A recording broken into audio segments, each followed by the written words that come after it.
Jerez tiene dos cosas para el que se acerca, y es que asusta.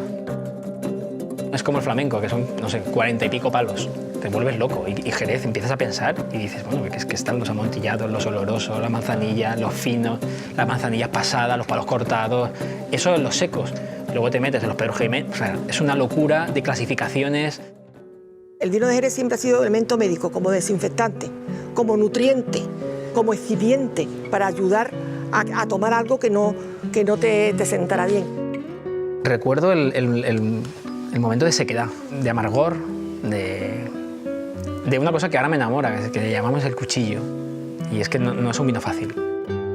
Cine, literatura, hay obras que son fáciles, Mozart lo escuchas y te gusta, pero Mahler no. Tienen procesos más complicados de llegar. Cuando llegas es la hostia. Marcial ya, por ejemplo, en sus epígrafes te dice que se tome vino de Jerez que es tan bueno como el de Setia. Y no es un vino para beberlo con una multitud, sino con 3 o 4 amigos. Lo primero que me viene es la salinidad, el mar, la humedad de las bodegas, el moho, recuerdo y fisicidad. La terminología de la bodega es exactamente igual a la terminología de un navío. Nosotros nunca hablamos de techo, nosotros hablamos de cubiertas. Las botas son como estaban los cañones en los navíos, la andanada de cañones, pues aquí está. Hay herramientas en la tonelería que son herramientas que utilizaban los carpinteros de Ribera para arreglar los barcos. Tú imagínate que tienes un niño, entonces, ¿qué es el vino? Si tú lo coges y no sabes cómo nació, ni cuándo nació, ni nada, lo coges con 17 años, pues el niño de 17 años.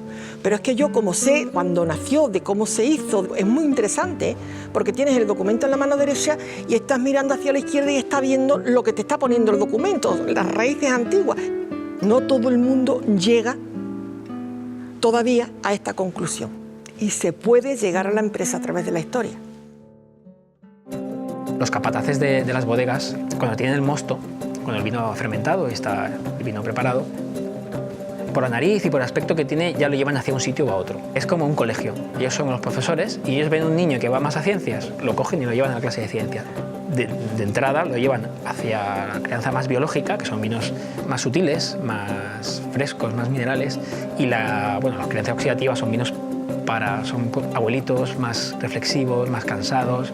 Y bueno, luego está el paso intermedio, que es cuando pasa el misterio del palo cortado, ¿no? Que es que iba hacia un sitio y se dan cuenta que se equivocaron y realmente tiene que ir para otro. Entonces tienen la magia de los dos mundos. Este sistema actualmente o te buscas unos mercados especiales o este sistema terminará, porque es un sistema muy caro, muy lento, y hay gente que quiere la cosa en el momento, y el vino de Jerez no se puede vender en el momento, tiene que tener su tiempo para que salga con sus características especiales. Yo que he conocido a amantes del vino y Master of Wine en todo el mundo, ellos dicen hay dos pagos en el mundo, que es Borgoña y Miraflores. Ya está. Y ahí metes todo el mundo y lo tenemos aquí. Tenemos que ir.